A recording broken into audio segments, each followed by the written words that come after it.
explicando así, la verdad yo estoy recursando y nunca entendí mucho de qué hablábamos en la materia y con su explicación estoy entendiendo muy bien. Así que excelente. Bueno, gracias.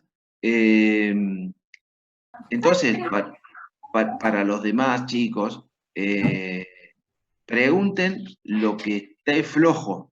Lo que está flojo se termina de aflojar en el parcial. No dejen que llegue eso, ¿no?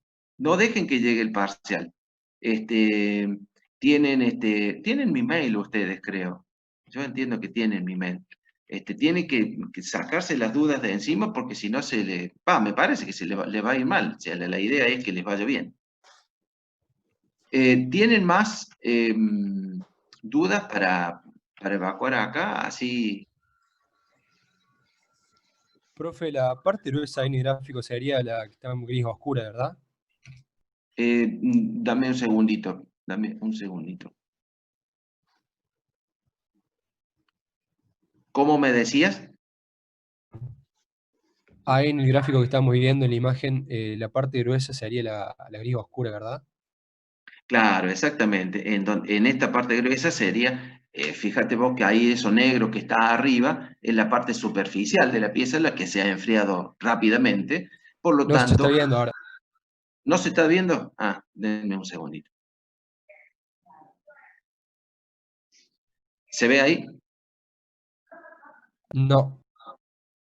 Ahí sí. Sí, ahí sí. Ah, ¿se ve? Perfecto. Entonces, fíjate vos que en la parte de arriba, que es la superficie de la pieza, evidentemente la superficie se enfría más rápido. Es decir, no puede responder al diagrama estable porque evidentemente se tiene que enfriar más rápido. Entonces, responde más bien a una fundición del tipo blanca. Mientras que el núcleo de la pieza va a responder como fundición gris, que es lo que vos estás viendo acá en la parte de abajo de la fotografía. Excelente, profe, gracias.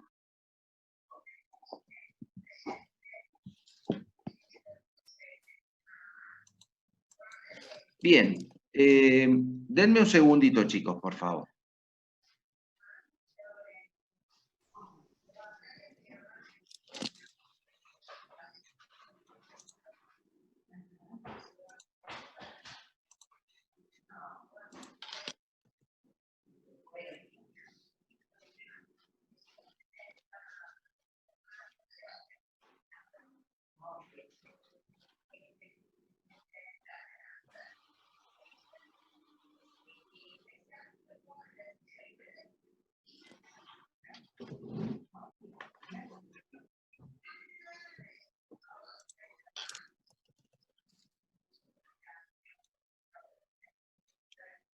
Bien, escucho consultas, chicos. ¿Está bien el tema entonces del diagrama de hierro-carbono? ¿Está bien el tema de las reacciones eutécticas, peritécticas, eutectoides? ¿Se entendió eso? ¿Qué fases están involucradas en cada uno de esas reacciones? ¿Se entendieron esas cosas? Esos que son conceptos en realidad. No sé, para poder pasar yo tranquilo a esto que es deformación de los metales. Profe, tiene consultas en el chat. Vamos a ver.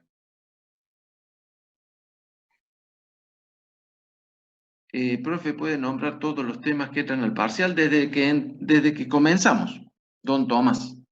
Es decir, desde enlaces hasta lo que vamos a ver hoy y seguramente algo a la clase que viene. Doña María Luz, sí, profe, se entendió bien. Bueno, ¿puede repasar la peritéctica?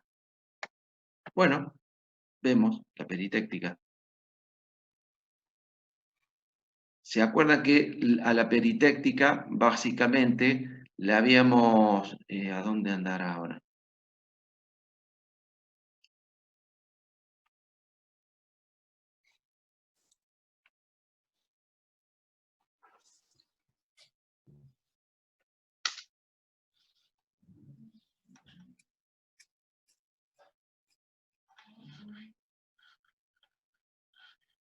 Esta era la... ¿Se ve, chicos, ahí? No, profe. Ahí. Sí, profe. Ahí sí. Bien, para uno de los chicos pedía la reacción peritéctica.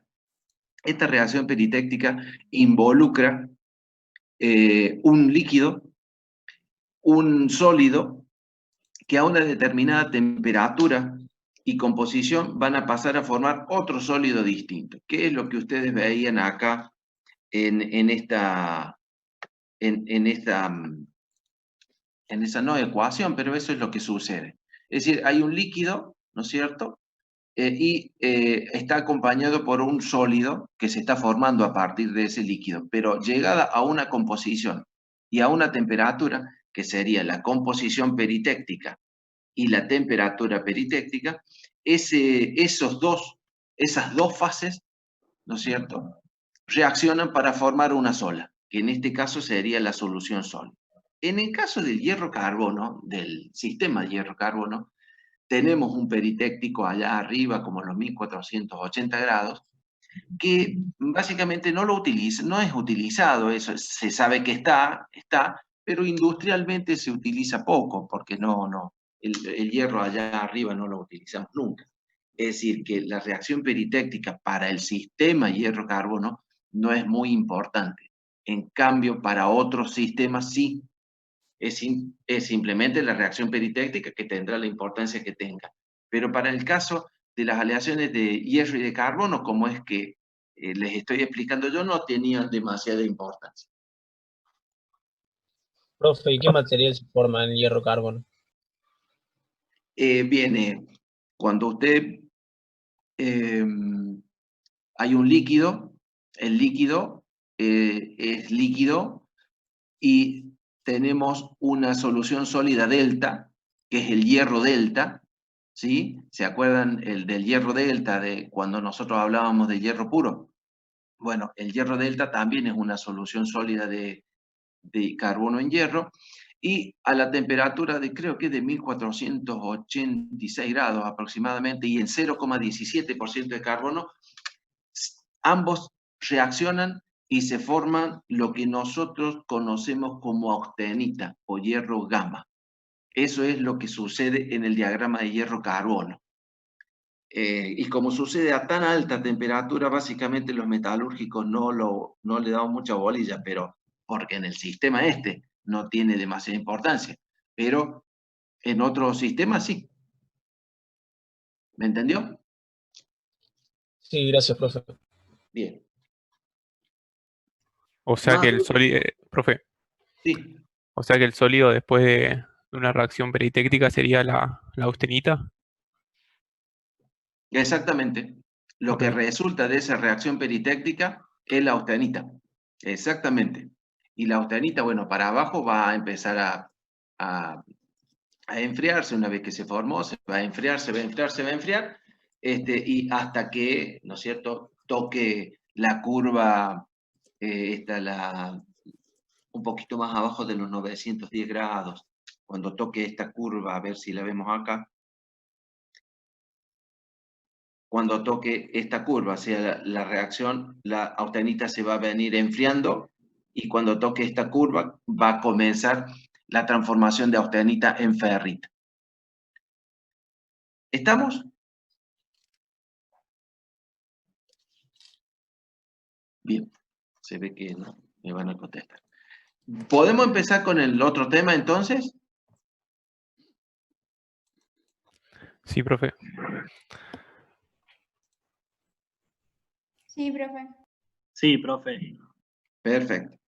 Bien, acá hay alguien en el chat. Bien. Entonces, ustedes saben, ¿ustedes alguna vez vieron el ensayo de tracción? ¿Alguna vez vieron el ensayo de tracción? Sí, lo vimos, profe. Perfecto.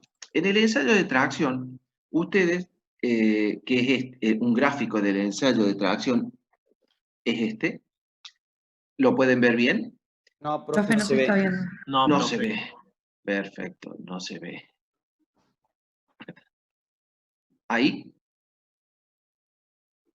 Ahí Ahí sí, sí, profe. profe. Ahí sí. Perfecto. Un ensayo de tracción es la curva de un ensayo de tracción, es decir, la curva que da una máquina o que uno mismo puede dibujar midiendo la fuerza y el alargamiento, tiene algunas partes que son interesantes, como por ejemplo este primer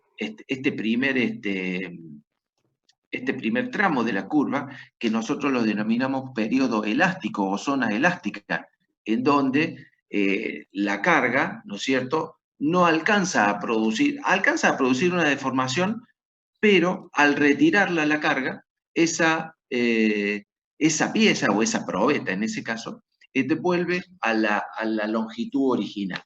Y después tenemos una zona 2, en donde el material, cuando la carga es un poco mayor, ¿no es cierto?, comienza ya a desplazarse, comienzan a moverse los planos atómicos y comienza a verse que hay una deformación que, cuando yo saque la carga, yo no voy a obtener la misma longitud de la probeta. Por lo tanto, ya en este caso y ya en la zona 3 de la curva, por más que yo saque la carga, la deformación que habrá sufrido la probeta es una deformación llamada permanente. Entonces, si ustedes ven, ya podemos clasificar la deformación en los metales. Entonces nosotros decimos que si nosotros al metal le hacemos o lo sometemos a un esfuerzo, pero con una carga leve, con una carga baja, lo que yo voy a hacer es que al querer estirarlo con una carga baja, los átomos van a tender a separarse, ¿no es cierto? O sea, van a tender a alejarse uno de otro, es decir, van a tender a salir de sus posiciones de equilibrio, pero cuando yo retire la carga, esa longitud que yo habré logrado, va a volver a su longitud inicial. Esa deformación se denomina elástica y ese periodo se llama periodo elástico del material. ¿Está? Mientras que si yo la carga es mayor, ¿no es cierto? Lo que yo voy a hacer, aplicando una carga mayor, es que esa probeta se estire, y vamos, como la carga ha sido mayor, voy a lograr que se desplacen, ¿no es cierto?, los planos densamente poblados, y por lo tanto, cuando esos planos se desplazaron, hay movimiento atómico, y por lo tanto, cuando yo saque la carga, ¿no es cierto?, cuando yo saque la carga, esa probeta no va a volver a su longitud inicial. Por lo tanto, se habrá producido una deformación permanente, ¿sí?, o plástica. ¿Estamos? Entonces, dentro de la clasificación de las deformaciones tenemos deformación elástica y deformaciones del tipo plásticas. ¿Me siguieron hasta ahí, chicos? Sí, profe. Bien, eso sería, por ejemplo, una probeta, antes del ensayo, una probeta en donde se le ha producido una extracción importante y la rotura de la probeta. Básicamente era eso, como para poder definir a qué nosotros decimos que son las deformaciones. Ahora bien, para que nosotros podamos deformar plásticamente una probeta, es decir, para que nosotros podamos hacer que los planos densamente poblados deslicen uno sobre el otro, yo tengo que pasar una cantidad mínima de esfuerzo que tengo que hacer. Ese esfuerzo se denomina esfuerzo cizallante crítico o bien también tensión mínima de fluencia. Es el esfuerzo mínimo que yo tengo que hacer para que los planos, para que los átomos se separen, ¿no es cierto? Entonces, al separarse los átomos, yo habré logrado deformaciones del tipo plásticas. ¿Estamos? Entonces, los metales, se dice que los metales, por ejemplo, ya habíamos visto esto, que los metales se deforman, por ejemplo, acá dice entre 1000 y 10.000 veces con menos esfuerzo que lo que la teoría dice. La teoría dice que, por ejemplo, debieran desplazarse los planos densamente poblados uno sobre el otro, ¿no? Pero después nosotros hemos visto ya en el primer módulo que vimos con ustedes, que las cosas no son así porque los metales no son perfectos, y por lo tanto, al tener las imperfecciones llamadas dislocaciones, es que los metales se deforman a mucho menos esfuerzo que lo que la teoría dice. ¿Me pueden seguir? ¿Está bien? ¿Se entiende lo que digo? Sí, profe. Sí, profe. Bien. Entonces, eso es el esfuerzo cizallante crítico. Es decir, un mínimo esfuerzo que se requiere para desplazar los planos atómicos y provocar las deformaciones permanentes. Esto lo habíamos visto ya en nuestras primeras clases, en donde a esto, por ejemplo, ¿ven el cursor ustedes? ¿Ven Sí, el sí. cursor, verdad? Bien, esto es un cristal, digamos, que está formado por miles y miles y miles de átomos. Pero a la vez, veíamos que ese cristal no es perfecto, sino que le sobra un plano acá. Tiene un plano extra acá. Ese plano se lo denomina dislocación. Esas son las responsables de la deformación plástica en los metales, chicos. Las dislocaciones. Entonces, fíjense en estas flechitas que tienen a los costados. Si yo hago un esfuerzo hacia la derecha, en la parte de abajo del cristal, hacia la izquierda, perdón, y hacia la derecha en la parte de arriba, yo tiendo a deformarlo a ese cristal, ¿sí? Entonces, ¿cómo se deforma el cristal? Mediante el movimiento de esta dislocación. Si yo sigo aplicando el esfuerzo, voy a ver que ese plano extra o dislocación sale a la superficie. Entonces, esa es la deformación plástica a nivel atómico, ¿sí? Esa es la deformación plástica a nivel atómico. Esto yo creo se los había comentado, esto, que las dislocaciones se mueven como un frente de onda, ¿no? Se mueven como se mueve el gusano que está acá. Es decir, no hace falta desplazar todo el plano denso uno encima del otro, porque eso es lo que requeriría tanta energía para poner en juego, mientras que si se desplazan de esta manera, las dislocaciones, ¿no es cierto? Es mucho más fácil la deformación. Esto yo se los había explicado como, por ejemplo, si ustedes tienen una alfombra en un piso, supónganse, en un piso áspero, ¿sí? ¿Me siguen, verdad? Sí, profe. Sí, profe. Bien, si ustedes Sí, tienen sí. una alfombra grande en un piso rústico, si ustedes quieren desplazar esa alfombra tirándola de la punta, y van a gastar una determinada cantidad de energía, van a tener que hacer una determinada cantidad de fuerza. ¿Me siguen? Ahora, si ustedes sacudieran la alfombra como quien sacude un mantel y pretenden hacer correr la alfombra mediante sacudidas, verían que la cantidad de energía que se gasta es mucho menor. Bueno, así se deforman los metales, ¿no es cierto?, mediante el corrimiento de las dislocaciones. ¿Me pudieron seguir? Sí, profe. Bien, para Juan Cruz y Cari, los PowerPoint no los subo porque son básicamente son una guía para mí para dar clase. Si no, se van a quedar con mucho menos de lo que les pido en el parcial, entonces no le va a servir. Bien, entonces, lo que vamos a ver ahora, denme un segundito, que generalmente los metales se deforman por deslizamiento, es decir, mediante los planos de deslizamiento. ¿Cuáles eran los planos de deslizamiento? Los planos altamente compactos, es decir, los planos que tenían muchos átomos, ¿sí? Los planos que tenían muchos átomos eran los de alguna manera, en los óptimos para que se produjera el deslizamiento. Entonces, fíjense lo que les muestro acá.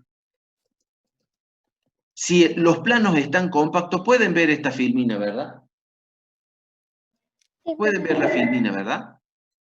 Fíjense como cuando los planos están compactos, el plano de abajo, si yo hago un esfuerzo para mover las bolitas que están arriba, no habría tantos problemas, no habría tanta energía para gastar, porque simplemente hay que llegar al punto caballete y no sería tanto. Ahora, cuando yo pretendo deformar por planos que no están compactos, yo iría encontrando huecos, por lo tanto, no sería tan fácil deformar por los planos que no son compactos. Por lo tanto, se dice que cuando los metales se van a deformar siempre por el lado de los planos densamente poblados. ¿Me pudieron seguir, chicos? Sí, profe. Sí, Sí, profe. profe. ¿Alguna duda? Profe, Y, una ¿escucho? pregunta. Yo no entendí lo último que hizo la aclaración de que cuando los planos se van a deformar va a ser por los que están Cuando los plenamente... Claro, metales se van a deformar, lo van a tratar de hacer siempre, lo van a tratar de hacer siempre por el lado que menos les cuesta, que son los planos densamente poblados, porque les es más fácil. Por eso es, chicos, para que esto no caiga en la teoría de la relatividad dada por Garuti, cuando ustedes vean la fractura de los metales, van a ver, por ejemplo, lo vamos a ver acá. Fíjense, cuando ustedes vean un metal dúctil, ¿no es cierto? O un metal frágil que se fractura, por ejemplo, en tracción, van a ver que cuando observan ustedes las fracturas en sí, ¿Querés que te deje mi cuarto? bien. Ah, bueno, avísame si querés que me mueva. Bueno, cierren los micrófonos y van a charlar entre ustedes. Cuando ustedes observan las fracturas, para que ustedes tengan un feedback práctico de esto, porque si no parece una teoría alocada.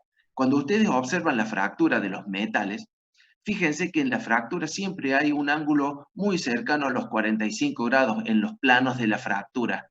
Lo que se ve macroscópicamente cuando ustedes tienen una pieza rota en la mano, van a ver que sea dúctil o sea frágil la pieza, es muy común ver que forman un ángulo de 45 grados, por ejemplo, con el eje del esfuerzo que la generó a la fractura. Cuando ustedes ven una probeta de tracción, en donde la deformación ha sido uniaxial, es decir, se entiende lo que es uniaxial, ¿verdad? Sí, profe. Bien, es decir, porque se le ha estirado desde los extremos, en un solo sentido, ¿verdad? En una sola orientación. Entonces, cuando ustedes observan esta fractura que se las denomina de copa y cono, cuando el material es dúctil, tanto la copa como el cono tienen una orientación de 45 grados respecto del eje del esfuerzo. Entonces, ¿por qué? Y porque los planos, ¿no es cierto?, densamente poblados en los metales, suelen estar ahí a 45 grados. Es decir, el esfuerzo para romperlos por ahí es menor. Por lo tanto, a eso voy, para la piba que preguntó hace un ratito, los metales tienden a deslizarse por el lado que menos les cuesta, que son los planos más densamente poblados. Porque menos cuesta, hay que hacer menos esfuerzo ahí. Entonces se rompen o se deforman por esos lados. ¿Se entendió? sí, profe, gracias. Si no se entendió, volvemos y explicamos de vuelta. Profe, las deformaciones, estas marcas que se hacen a 45 grados, ¿son solo para los monocristales? No, para todo. Para todo. Ya vamos a ver monocristales, pero para todos. Los materiales policristalinos, que es lo común en la industria, se deforman así.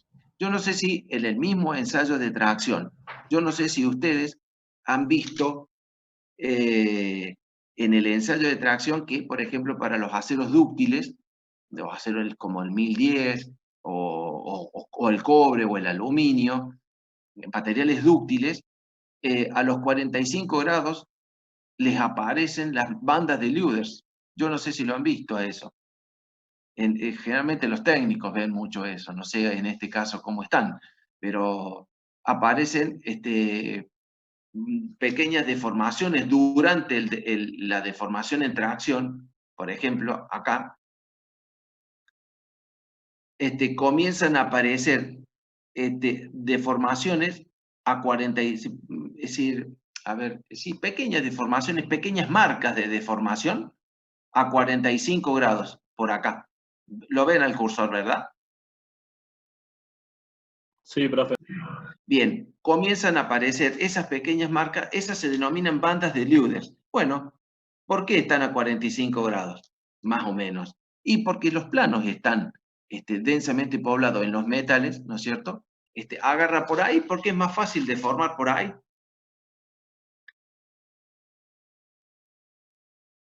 Bien, ¿vamos? ¿Me siguen? Esto ya lo habíamos visto ya en las primeras clases, en donde decíamos que en el sistema, por ejemplo, el de elementos, como el aluminio, el cobre, el níquel, el hierro gamma también, o austenita, la estructura cristalina estaba formada por, no formada, sino era FCC, era cúbico centrado en las caras, ¿sí?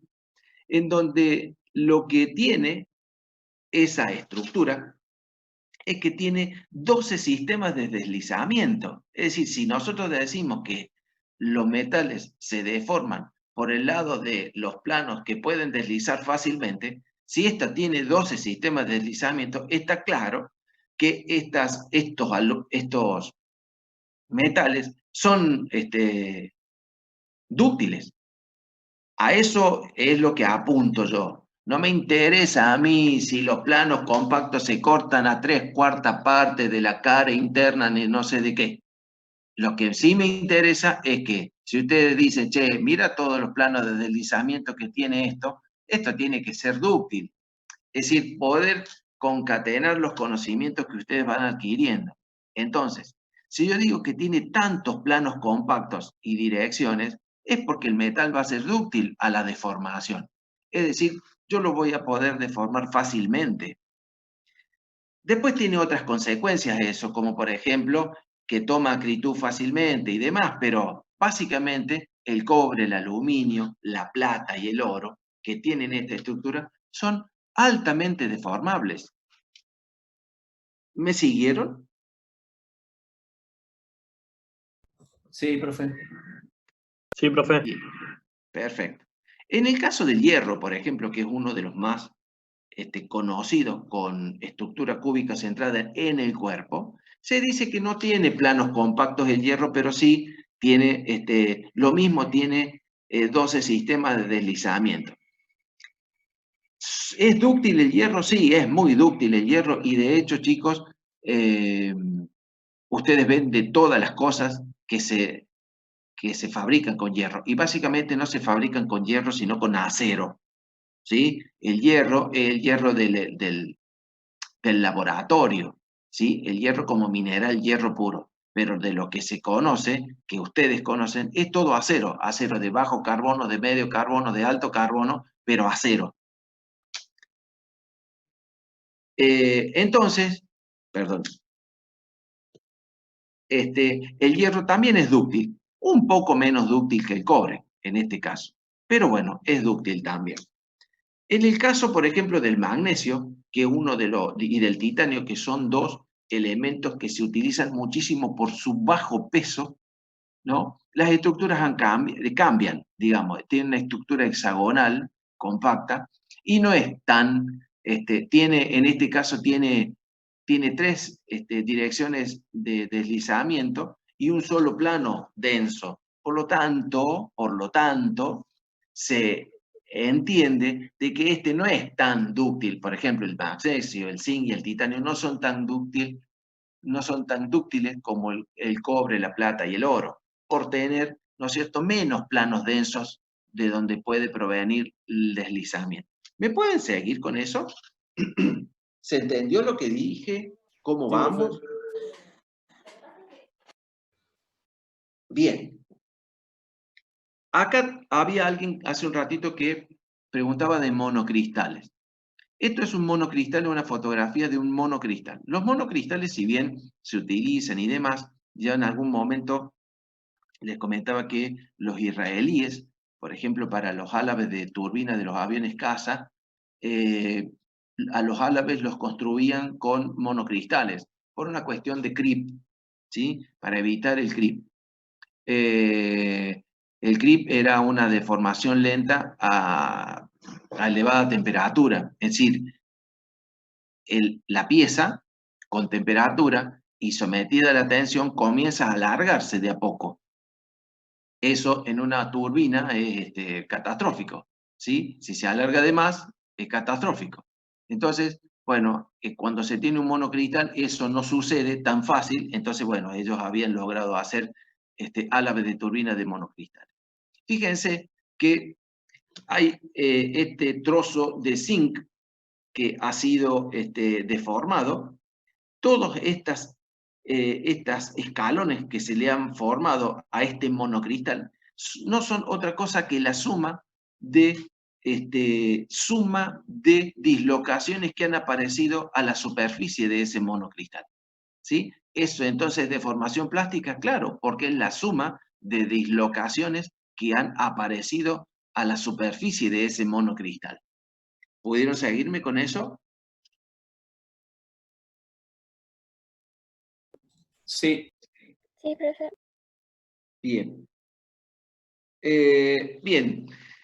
Ahora vamos a ver respecto de lo que venimos analizando en cuanto a los planos de deslizamiento, cuáles son más, cuáles son los metales más blandos, no más blandos, sino más dúctiles y cuáles no. Vamos a ver los mecanismos de endurecimiento que tienen los metales. Los mecanismos de endurecimiento que existen en los metales son muchos. Después nosotros en la segunda parte del año vamos a ver otros mecanismos de endurecimiento que, por ejemplo, son por tratamiento térmico. Pero acá vamos a verlo a los que están relacionados con la deformación de los metales. Entonces, ¿se acuerdan que nosotros decíamos que las responsables de la deformación de los metales eran las dislocaciones? ¿Sí? Es decir, lo que me permitía a mí deformar fácilmente los metales era el corrimiento de las dislocaciones. ¿Se acuerdan de eso? Sí, profe. Bien, yo entiendo que acá siempre contesta el mismo, pero bueno, más no puedo hacer. Yo lo que puedo hacer es volver a intentar explicar de otra manera, pero si ustedes no comentan nada, como que lo doy por entendido. Entonces, Hasta ahora se viene entendiendo bien, profe. ¿Cómo? No, que decía que hasta ahora se viene entendiendo bien, al menos por mi parte, por eso no estaba haciendo ninguna pregunta. Bien, bien, bien, perfecto, perfecto. No, va para todos porque si no se quedan ahí medios. Es más, había 101 alumnos cuando ingresamos, ahora hay 94. No sé cuál es el motivo, pero bueno, a lo mejor era un embole la clase, no lo sé. Pero, no sé, esto lo manejan ustedes, chicos. Bien, entonces, si las dislocaciones son las responsables de la deformación de los metales, todo aquello que impida el movimiento de las dislocaciones, ¿no es cierto?, va a hacer que ese metal se endurezca, ¿sí? Porque si no puedo hacer que las deformaciones se produzcan, es porque el metal, ¿no es cierto?, se está endureciendo, ¿sí? Si yo no puedo hacer que las dislocaciones corran, entonces al metal, de alguna manera el metal se está endureciendo.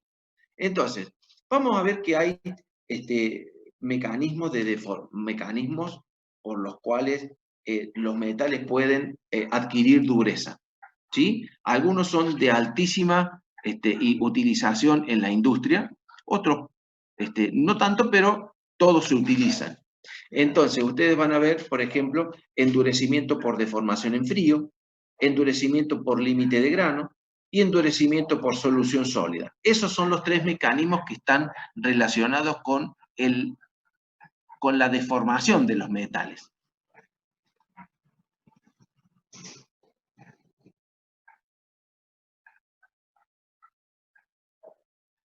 Bien, nosotros decimos que un metal, chicos, se deforma en frío cuando la deformación plástica que le hacemos, la hacemos, por ejemplo, a temperatura ambiente. Generalmente cuando se deforma en frío es porque se está deformando a temperatura ambiente. Pero digamos, la definición es cuando la deformación se hace por debajo de la temperatura de recristalización del metal. ¿Estamos? Entonces, ustedes van a ver que cuando el metal se deforma en frío, los granitos se rompen, ¿no es cierto?, por una cuestión de deformación, por lo tanto aparece mayor cantidad de límite de grano, ¿sí? Si aparece mayor cantidad de límite de grano, mayor es la dificultad que tienen las dislocaciones en poder moverse, porque las dislocaciones, cuando uno deforma el metal, se crean de a millones de dislocaciones. Las dislocaciones son como hemos visto, son las responsables de la deformación, pero al haber tantas, se entrecruzan ellas, se estorban, por así decir, y terminan, ¿no es cierto?, trabándose entre ellas, y si ellas se traban, por lo tanto no hay deformación, el metal pierde su ductilidad, por así decir. Es decir, a mayor dificultad para el movimiento de las dislocaciones, y el tipo está perdiendo ductilidad. No estoy pudiendo deformar de manera fácil. Entonces, de esa manera, lo que se dice es que aumenta la dureza y la resistencia por deformación en frío. ¿Sí? Yo no sé si alguna vez ustedes han tratado de romper un trozo de alambre. Al alambre primero, si ustedes han prestado atención, primero lo doblaban, y el alambre les pasaba 2 cosas. Se iba poniendo cada vez más duro, pero también más caliente, hasta que se rompía. ¿Sí? Entonces, la facilidad con que se doblaba primero significaba de que las dislocaciones podían moverse en el núcleo de ese alambre o de ese trozo de metal. Pero a la medida que ustedes lo seguían deformando, eso se ponía cada vez más agrio, más duro, ¿sí? Eso significaba que las dislocaciones no podían correr tan fácil porque encontraban límites de grano, se trababan entre ellas, se deformaban los granos y demás, y por lo tanto el metal se iba poniendo cada vez más duro. Hasta que por último se terminaba rompiendo el metal. ¿Por qué? Y porque no admite más deformación. Es decir, al querer deformar más, lo único que hago está tan duro, está tan resistente que se termina partiendo. Entonces, lo que ustedes, la fotomicrografía que están viendo ahí, es la de la izquierda, un material, ¿no es cierto?, que no tiene deformación. La del centro es un material que tiene alguna deformación incipiente, y fíjense que se empiezan a desdibujar los granitos, ¿sí? Mientras que en la tercera hay una fuerte deformación en un determinado sentido. Profe, Y sí. se va a cortar la reunión. Se va a cortar, sí señor. Bueno, para que ya antes de que se corte, en la última fotomicrografía lo que hay es un material fuertemente deformado y fíjense que ya no se ven los granos. ¿Sí? Vayan viendo el tema de dudas para poder volver y repasar esto. Ya se está por cortar.